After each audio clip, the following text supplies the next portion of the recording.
आपल्या विचारातून, कृतीतून आणि प्रतिमेतून लोककलेला एक प्रतिष्ठा मिळवून देणारे, गरिबांच्या, वंचितांच्या, उपेक्षितांच्या व्यथा आपल्या लेखणीतून अत्यंत परखडपणे मांडणारे लोकशाहीर साहित्यरत्न अण्णाभाऊ साठे. तर आज मी आहे वाटेगावमध्ये, तालुका वाळवा, जिल्हा सांगली. आज आपण त्यांच्याच विचारांना, त्यांच्याच वेदनेला, त्यांच्या संघर्षाला या व्हिडिओच्या माध्यमातून जाणून घेणार आहोत. चला. नमस्कार मित्रांनो. तर वाटेगाव मधील हे ते अण्णाभाऊंचं स्मारक आहे. तर पहिल्यांदा आपण दर्शन घेऊया.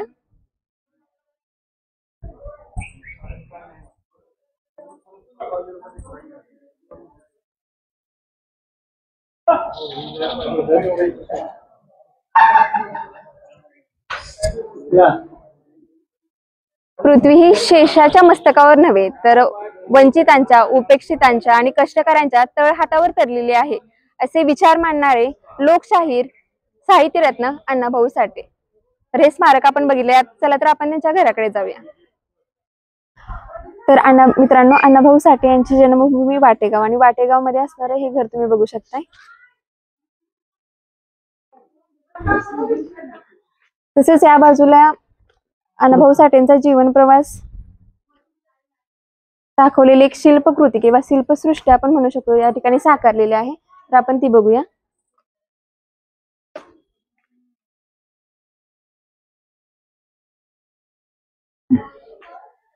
तर अण्णाभाऊ साठेंचा जन्म 1 ऑगस्ट 1920 रोजी वाटेगाव येथे झाला. तर या ठिकाणी बघू शकता पहिल्या असणार हे शिल्प किंवा हे छायाचित्र. या चित्राच्या माध्यमातून, या शिल्पाच्या माध्यमातून आपल्याला समजते खूप सुंदर पद्धतीने हे साकारलेलं आहे.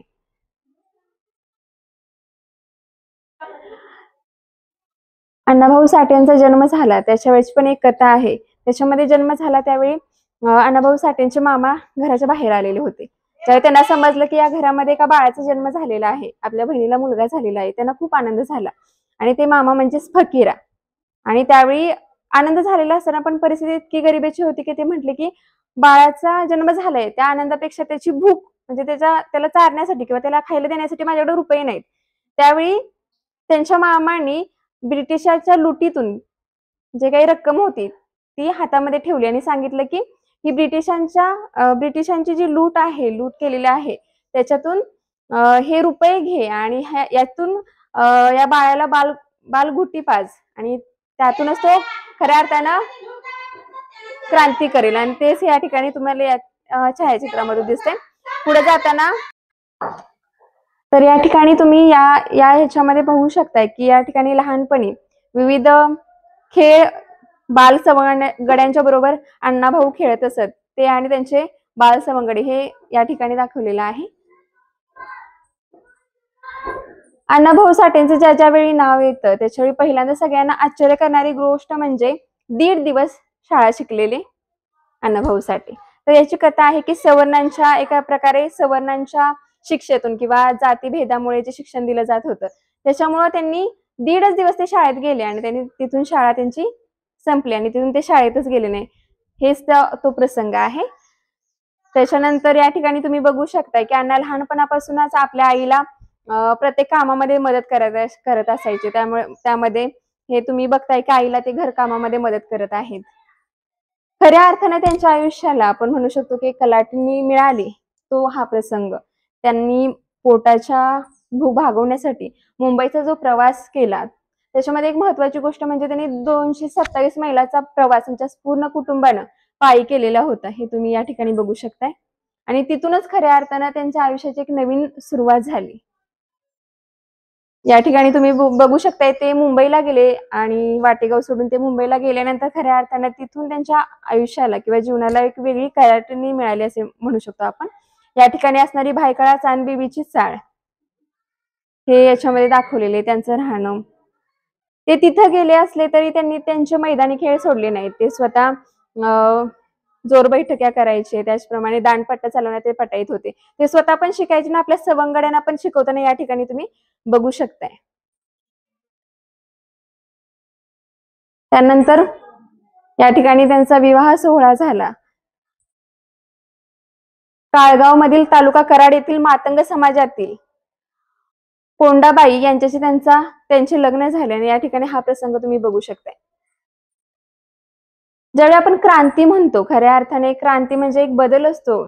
जो बदल बदल घडवण्यासाठी खऱ्या अर्थानं कोणीतरी पाऊल उचलावं लागतं आणि खऱ्या अर्थानं अण्णाभाऊ साठेंनी ते पाऊल उचललं कशा पद्धतीनं, तर त्यांनी लोकशाहिरी म्हणजे एका शाहिरीच्या माध्यमातून त्यांनी आपले विचार मांडण्याचा प्रयत्न केला आणि तेच इथं तुम्ही बघू शकताय.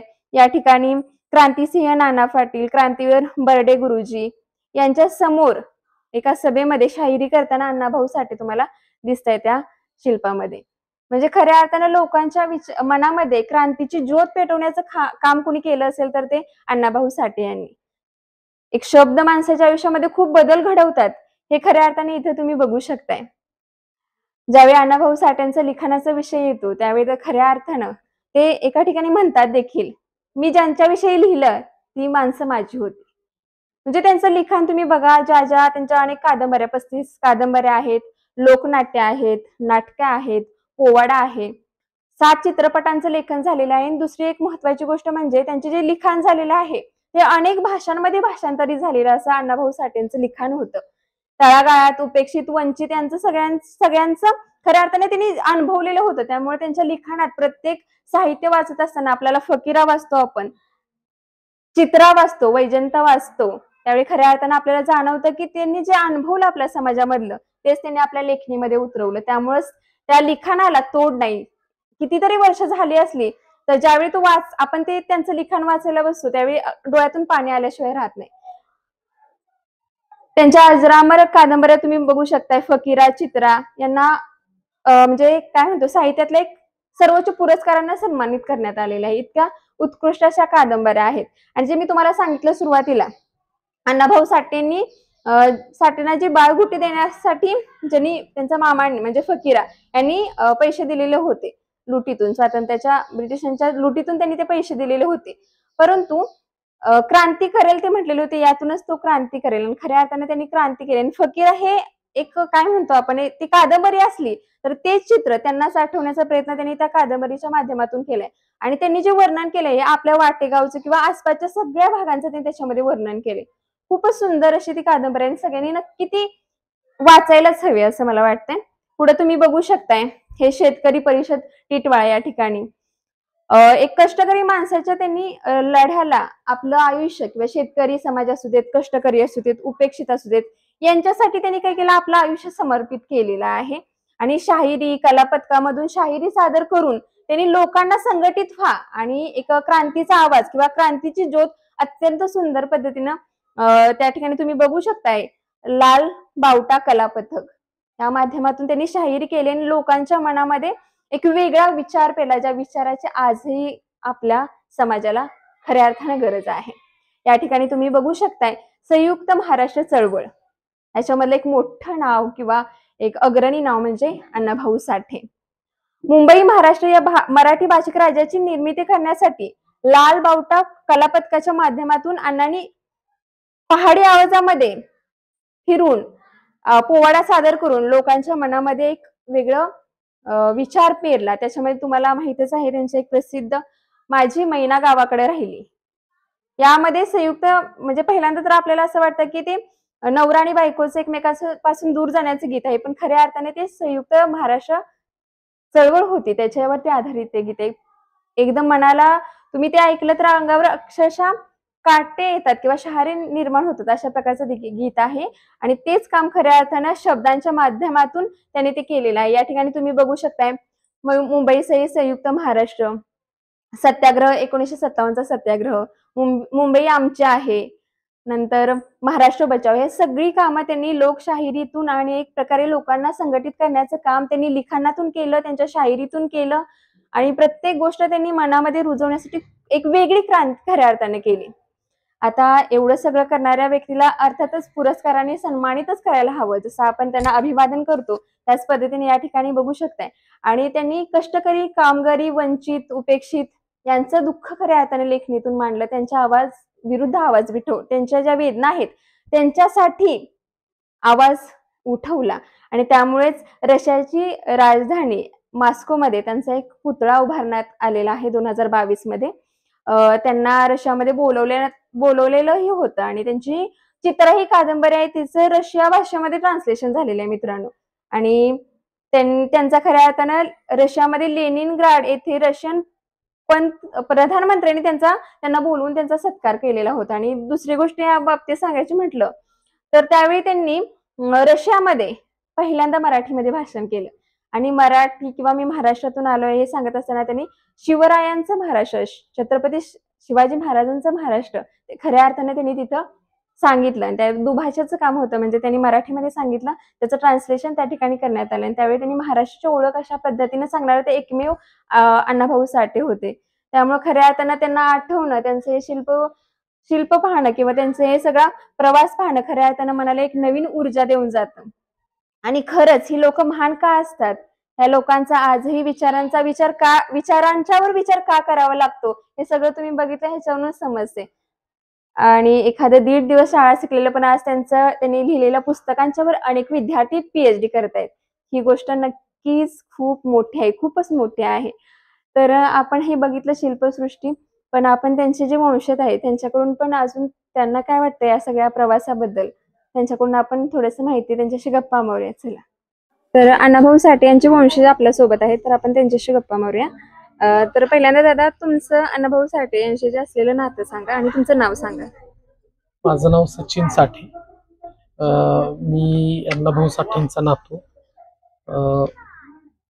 आज या ठिकाणी अण्णाभाऊ साठेंच्या जयंती उत्सव सोहळा उद्या संपन्न होतोय आणि तमाम महाराष्ट्रातले हजारो लाखो अनुयायी या अण्णाभाऊंच्या जन्मभूमीमध्ये अण्णाभाऊंना अभिवादन करण्यासाठी येत असतात. त्याची सर्वत्र तयारी मोठ्या प्रमाणात सुरू आहे. महाराष्ट्राच्या सह देशभरामध्ये मोठ्या प्रमाणात अण्णाभाऊंची जयंती या निमित्तानं आज मोठ्या उत्साहात साजरी होणार आहे. तर ही जयंती ही अण्णाभाऊंच्या विचाराची जयंती आहे आणि या जयंतीच्या निमित्तानं सर्वत्र अण्णाभाऊंच्या एकूण सगळ्या कार्याचा उलगडा या निमित्तानं होणार आहे. तर दादा, तुम्ही सांगितलं तुम्ही अण्णांना बघितलेलं का? नाही, मी नाही. तर तुम्ही ज्यावेळी गावामध्ये किंवा तुमच्या कुटुंबाकडून ऐकता त्यावेळी अण्णाभाऊ साठेंच्या बद्दल तुम्हाला काय वाटतं सगळ्यांच्याकडून ऐकताना? नाही, अण्णाभाऊंच्या म्हणजे मी त्यांना पाहिलं नाही, पण अण्णाभाऊंना ज्या लोकांनी आमच्यातल्या ज्येष्ठ ज्यांनी पाहिले त्यांच्याकडून अण्णाभाऊ ऐकताना अण्णाभाऊंच्या मधली ती एक आम्हाला त्यावेळेची एक आक्रमकपणा ऐकायला मिळतो. त्यांच्यामधली एक ऊर्जा या निमित्तानं आम्हाला त्यांच्या ऐकण्यामध्ये पाहायला मिळाली. अण्णाभाऊंच्या चेहऱ्यावर एक तेजस्वीपणा आहे. प्रचंड मोठं दारिद्र्य, कुठलीही सोय व्यवस्था नसलेल्या या दलदलीच्या कुटुंबामध्ये जन्म झालेला असताना सुद्धा एक तेजस्वीपणा अण्णाभाऊंच्या चेहऱ्यामध्ये लहानपणीच दिसत होता. आणि म्हणून अण्णाभाऊंच्या आयुष्यातलं एक पहिलं बंड, ज्या इथल्या प्रस्थापित व्यवस्थेच्या विरोधामधलं शाळेमधली जाती व्यवस्था, ती विषमता, माणसाला माणूस म्हणून न पाहणाऱ्या विषमतेच्या विरोधातलं पहिलं बंड अण्णाभाऊंचं त्या निमित्तानं दिसून येतं. अशा अनेक अंगाने अण्णाभाऊ ऐकायला मिळतात, पाहायला मिळतात. दादा, तुमची तयारी तर खूप बघितलं आम्ही आल्यापासून तयारी झालेली आहे उद्या जयंतीबद्दल. तर जयंती आणि पुण्यतिथी हे सोडून तुम्ही वर्षभरामध्ये अण्णांना आठवण्यासाठी, त्यांच्या कार्याला आठवण्यासाठी किंवा कार्याचा जो वारसा आहे तो जतन करण्याचा प्रयत्न तुम्ही कशा पद्धतीने करता? काय काय कार्यक्रम असतात वर्षभरासाठी? अण्णाभाऊंचा 1 ऑगस्टला जयंती निमित्त विविध प्रोग्राम असतातच. काय काय असतात? पण आम्ही त्या माध्यमातून एक अभिवादन सभा असते, त्यांच्या विचारांची जागर सभा असते, महाराष्ट्राच्या विविध कानाकोपऱ्यामध्ये असते, गावोगावी जयंती साजरी केली जाते, शासन स्तरावर जयंती मोठ्या प्रमाणात साजरी केली जाते. इतर राज्यामध्ये आता मी 25ला तेलंगणामध्ये आहे, पुन्हा त्याच्यानंतर कर्नाटकमध्ये सुद्धा जयंतीला मला बोलवण्यात आलेलं आहे. तर या माध्यमातून अण्णाभाऊंचा जो लढण्याचा विचार आहे इथल्या, म्हणजे अण्णाभाऊंनी स्वतः सांगितलं की मला लढा मान्य आहे, रडगाणं मान्य नाही. तर तो लढण्याचा विचार अण्णाभाऊंचा लोकांच्या पर्यंत पोहोचला पाहिजे. ज्या लोकांच्यासाठी अण्णाभाऊंनी साहित्य लिहिलं त्या लोकांना त्याचं महत्व कळालं पाहिजे की अण्णाभाऊ हे असे एक साहित्यिक होते ज्यांनी कुणाच्या तरी करमणुकीचं साहित्य लिहिलेलं नाही, कुणाला तरी खुश करणारं साहित्य लिहिलं नाही, किंवा स्वतःला प्रसिद्धी आणि आर्थिक उत्पत्ती व्हावी या भावनेनं लिहिलेलं नाही. तर इथल्या गावकुसाबाहेर राहणाऱ्या, रानावनामध्ये जीवन जगणाऱ्या, घाम गाळून कष्ट करून जीवन जगणाऱ्या लोकांच्या बद्दल जे कोणी लिहित नव्हतं, बोलत नव्हतं, त्या लोकांचं योगदान अण्णाभाऊंनी स्वतः निरीक्षण केलं होतं. खरंच आहे दादा, त्या ते लोकांना अण्णाभाऊंनी समाजाच्या या जगाच्या समोर आणण्याचा एक त्या साहित्याच्या माध्यमातून प्रयत्न केला. हे आम्ही महाराष्ट्रभर सगळ्यांना सांगत असतो. बरोबर आहे दादा. आणि खऱ्या अर्थानं त्यांचं काम म्हणजे कधी विस्मृतीत जाणार नाही अशा प्रकारचं त्यांचं लेखन पण आहे. आणि ते त्यांनी स्वतः अनुभवलं, त्यामुळे ते कनेक्टेड होतं खूप लवकर. तर दादा, तुम्हाला असं वाटतं का की अण्णाभाऊ साठे हे फक्त कार्यक्रमापुरतं, अण्णाभाऊ साठेंचं नाव फक्त कार्यक्रमापुरतं मर्यादित राहतं, याबद्दल काय सांगाल? नाही, असं म्हणता येत नाही कार्यक्रमापुरते मर्यादित. कारण अण्णाभाऊंच्या शासन स्तरावरचा दखल नोंद घेतलेली आहे. रशियाच्या मॉस्को शहरामध्ये अण्णाभाऊ साठेंचा पुतळा बसवलेला आहे. औरंगाबादच्या संभाजीनगरच्या आत्ताच्या विद्यापीठाने, MGM विद्यापीठाने अण्णाभाऊंना डॉक्टरेट पदवी बहाल केलेली आहे. याच्याही पलीकडं आज मोठ्या प्रमाणामध्ये सगळ्या जात समूहामध्ये अण्णाभाऊंना मानलं जातं, असं आजचं आमचं निरीक्षण आहे. तर मला वाटत नाही की कार्यक्रमापुरतं त्यांच्याकडे पाहिलं जातं. पण दादा, बऱ्याच म्हणजे अनेक जे अण्णाभाऊ साठेंना मानणारा जो वर्ग आहे त्यांच्याकडून अण्णाभाऊ साठे यांना भारतरत्न द्यावा आणि मुंबई विद्यापीठाला नाव द्यावं अशी मागणी होते.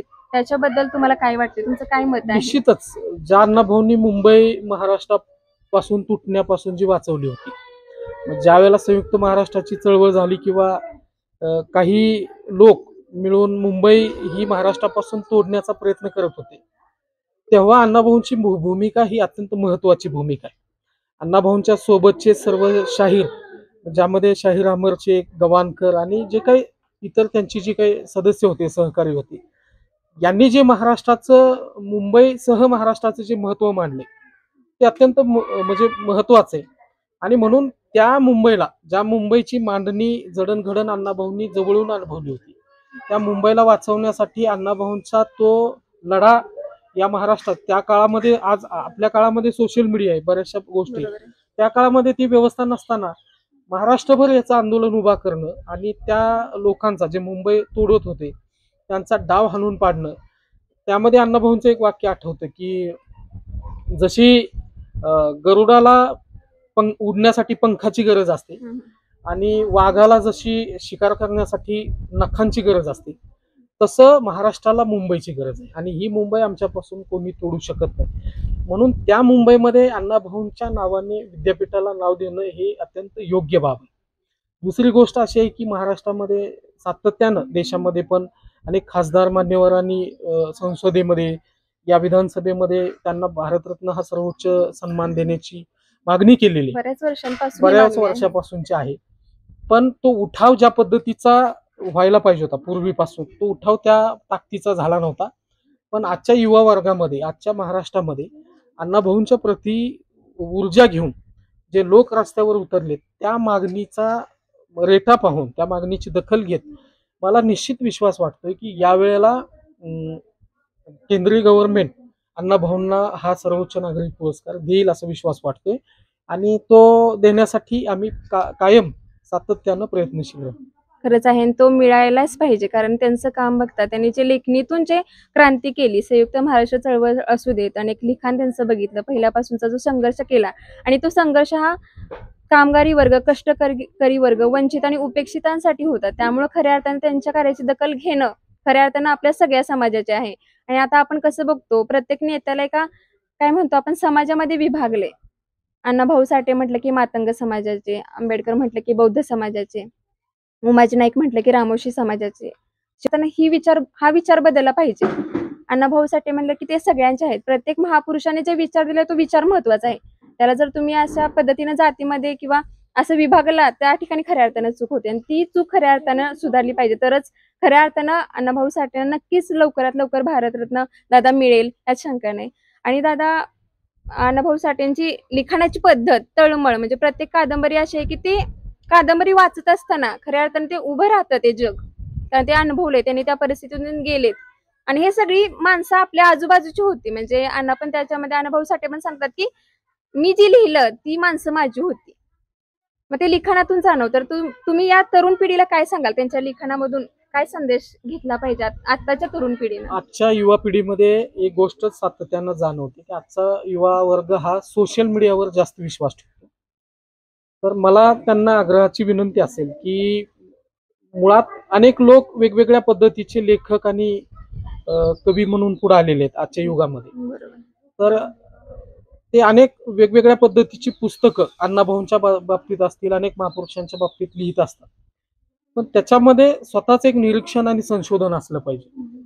मी जर सोशल मीडियाची एखादी पोस्ट वाचून मी त्याचा सत्य मानत असेल, मी जर खरं मानत असेल, तर ती माझी चूक आहे, तो माझा अज्ञानीपणा आहे. आणि म्हणून आजच्या युवा पिढीनं मूळ साहित्य, जे वास्तववादी साहित्य, ते ज्या महापुरुषाच्या हातातून लेखणीतून आलेलं साहित्य, ते आम्ही वाचलं पाहिजे आणि त्याचा विश्वास ठेवला पाहिजे. आणि जेव्हा ही युवा पिढी या साहित्याकडं, मुळात जुन्या साहित्याकडं, ऐतिहासिककालीन साहित्याकडे वळेल, तेव्हा वेगळा बदल असेल. म्हणजे आजचा युवा वर्ग हा चांगल्या पद्धतीचं काम करतोय, तो ऍक्टिव्ह आहे, त्याच्यामुळं चळवळीला एक गती मिळालेली आहे, तो भाग वेगळा. पण मूळ साहित्याकडे जेव्हा आपण भर देऊ की अण्णाभाऊंच्या हातातून आलेली लेखणी काय म्हणते, बाबासाहेबांचं संविधान काय म्हणते, छत्रपती शिवाजी महाराजांची स्वराज्याची संकल्पना आणि त्यासाठी त्यांनी उभा केलेला लढा काय म्हणतो, हे जेव्हा आपण त्या काळातले साहित्य वाचू तेव्हा निश्चित आजच्या युवा पिढीमध्ये बदल होईल. आणि एक व्यापक असा, म्हणजे जसं की अण्णाभाऊंना भारतरत्न द्या म्हणून मागायची गरज पडणार नाही. बरोबर आहे. युवा पिढीच्या एकूण भूमिकेवरच अण्णाभाऊंना भारतरत्न आणि ते सगळ्यांनी एकत्र आलं पाहिजे. फक्त एका समाजापुरतं मर्यादित नको राहिलं पाहिजे. सगळ्यांनी एकत्र होऊन त्यासाठी लढलं पाहिजे आणि त्यातूनच हे होऊ शकतं. दादा, अजून एक मला सांगा की जे तुम्ही सांगत आहात की अण्णाभाऊ साठेंचे जे विचार आहेत त्याचा वारसा तुम्ही वंशज आहात, त्यांचं जतन करताय तुम्ही, तो वारसा, त्यांचे विचार. पण हा पुढच्या पिढीनं पण तसाच जतन करावा, यासाठी तुम्हाला काय वाटतं, काय घडलं पाहिजे? निश्चितच मी आता सांगितलं की वाचन फार महत्वाचं आहे. आणि आजच्या काळामध्ये सर्वजण या वाचनाच्या दिशेनं कल आहेच त्यांचा. पण आम्ही आमच्या भाषणामध्ये नेहमीच सांगत असतो की प्रत्येक सगळ्यांनी अण्णाभाऊ स्वतःहून वाचले पाहिजे, त्यांची पुस्तकं स्वतः विकत घेतली पाहिजे आणि ती वाचली पाहिजे. आणि ती चळवळ जी लोकांना उभी करणार, न्याय देणारी चळवळ आहे. अण्णाभाऊंची माणसावर अण्णाभाऊंचं प्रेम होतं. बरोबर. म्हणजे माणसानं माणसाला माणसासारखं पाहावं, ही अण्णाभाऊंची भावना होती. अण्णाभाऊ स्वतः असं म्हणतात की मी उपासमारीच्या वेदनेतून शाहीर झालो, बरोबर, उपासमारीच्या वेदनेतून लेखक झाले. जेव्हा अण्णाभाऊ मुंबई ते वाटेगाव ते मुंबई प्रवास करतात, त्या प्रवासामध्ये अण्णाभाऊंना ज्या वेदना झाल्या, गरीब म्हणून ज्या वेदना झाल्या, त्या वेदना फक्त माझ्या एकटीच्या नाहीत, तर माझ्यासारखे असंख्य लाखो लोक या भारतामध्ये, कोट्यावधी लोक या भारतामध्ये. आणि म्हणून मी माझ्या एकट्याच्या पोटाचा प्रश्न सोडवणं किंवा माझ्या या वेदना या एकट्याच्या न मानता या लाखो करोडोंच्या वेदना साहित्यामध्ये आल्या पाहिजे आणि जगासमोर आणल्या पाहिजे. हीच भूमिका आजच्या युवा पिढीची असावी. बरोबर आहे. नक्कीच याचा विचार प्रत्येकानं करायला पाहिजे. दादा, तुम्ही मगाशी बोलत असताना सांगितले की 2022 मध्ये रशियाची राजधानी मॉस्कोमध्ये अण्णाभाऊ साठेंचा पुतळा उभारण्यात आला. रशियामध्ये हा पुतळा उभारण्यात आला, तर तुम्हाला असं वाटतंय का मातंग समाजाचे असल्यामुळे महाराष्ट्र किंवा भारतामध्ये थोडंसं दुर्लक्ष होतंय, काय वाटतंय तुम्हाला? जाती व्यवस्थेचा रशियामध्ये अण्णाभाऊंच्या कौतुकाचा सन्मान होतोय, जगाच्या पटलावर होतोय. 27 भाषेमध्ये अण्णाभाऊंच्या साहित्याचं भाषांतर झालेलं आहे. पण महाराष्ट्रामध्ये अण्णाभाऊकडं एका जातीतून पाहिलं ही गोष्ट मात्र नाकारता येत नाही. आणि इथल्या तत्कालीन गव्हर्नमेंटनं सुद्धा अण्णाभाऊंना, इथं आजची परिस्थितीच ही आहे. आता अलीकडं या गव्हर्नमेंटनं जवळपास 25 कोटी रुपयाचा निधी अण्णाभाऊंच्या स्मारकाला दिलेला आहे. तर अण्णाभाऊंच्याकडे जात म्हणून नेहमीच पाहिलेलं आहे, म्हणजे जातीच्या चौकटीमध्ये अण्णाभाऊकडे पाहिलेला आहे. त्याचा फटका अण्णाभाऊंच्या उंचीला बसलेला आहे. पण अण्णाभाऊंची उंची ही इथल्या प्रस्थापित व्यवस्थेवर आधारित नाही. अण्णाभाऊंची उंची ही त्यांच्या लाखो अनुयायांच्यावर आधारित आहे. आणि अण्णाभाऊ एक कायम मोठेच असणार आहेत, त्यांना कोणी छोटं बनवू शकत नाही. आणि तुम्ही कर्नाटक, तेलंगणामध्ये जाता, तर उद्याचं कसं नियोजन आहे? 105वी जयंती आहे, तर इथं कशा प्रकारचं नियोजन असणार आहे? उद्या इथं आपला एक अण्णाभाऊंच्या एक जयंतीनिमित्त एक भव्य मिरवणूक आहे. एक शाहिरांचा जलसा या प्रसंगाने आहे. बहुतेक शाहीर आलेच सगळे, शाहिरांचा एक जलसा आहे. आणि बाकी यावेळेस एक सभेचं, अभिवादन सभेचं नियोजन नाही, कारण अण्णाभाऊंच्या स्मारकाच्या भूमिपूजनाला लवकरच राज्याचे मुख्यमंत्री माननीय या ठिकाणी उपस्थित राहणार आहेत. उद्या नाही, त्याची तारीख निश्चित झालेली नाही, पण ते लवकरच या निमित्तानं वाटेगाव मध्ये येणार आहेत. म्हणून आम्ही उद्या अभिवादन सभेचा प्रोग्राम जो आहे तो कॅन्सल केलाय. आणि बाकी आम्ही मिरवणूक शोभाच्या ज्या आहेत दरवर्षी कोण येतं म्हणजे आतापर्यंत? दरवर्षी विविध मान्यवरांना बोलवलं जातं, असं निश्चित नाही. निश्चित असं नसतं. म्हणजे एकाच व्यक्तीला असं नाही, दरवर्षी वेगळं. हा वेगवेगळ्या लोकांना. नक्कीच तुम्ही जो प्रयत्न या जयंतीच्या निमित्तानं करताय तो खऱ्या अर्थानं खूप छान आहे. कारण या कार्यक्रमाच्या माध्यमातून कळायला पाहिजे, सगळ्यांच्या पर्यंत पोहोचलं पाहिजे विचार. तुम्ही जसं सांगितलं की मुलं सोशल मीडियावर असतात, तर खऱ्या अर्थानं असे कार्यक्रम होतील तरच त्यांना समजेल खऱ्या अर्थानं डॉक्टर लोकशाहीर साहित्यरत्न अण्णाभाऊ साठे कोण होते. खऱ्या अर्थानं कळणं खऱ्या अर्थानं गरज आहे. आणि ते जोपर्यंत सगळ्यांच्या पर्यंत पोहोचणार नाही तोपर्यंतच भारतरत्न पुरस्काराची मागणी असू देत किंवा मुंबई विद्यापीठाला जे नाव देण्याची मागणी आहे, या मागण्या जर पोहोचल्या तर लवकरात लवकर त्याची दखल घेणं सरकारला भाग पाडेल. आणि खऱ्या अर्थानं तुम्ही दादा जे करताय ते खऱ्या अर्थानं खूप चांगलं काम आहे. आणि खूप छान वाटलं तुमच्याशी बोलून. आणि तुम्ही जे तुमचा वारसा चालवण्यासाठी जे प्रयत्न करत आहात ते खऱ्या अर्थानं खूप छान आहे. आणि पुन्हा एकदा मला खूप अभिमान वाटतो की मी या ठिकाणी आले आणि हे सगळं शिल्पसृष्टी बघितली. खऱ्या अर्थानं खूप म्हणजे मन भरून आलं खऱ्या अर्थानं की एवढी मोठी व्यक्ती आणि त्याचं हे सगळं जतन करणं, त्याच्या विचारांचे जतन करणं खऱ्या अर्थानं गरज आहे. ती तुम्ही करताय खूप आणि तुम्ही माहिती दिली त्याबद्दल धन्यवाद. थँक्यू.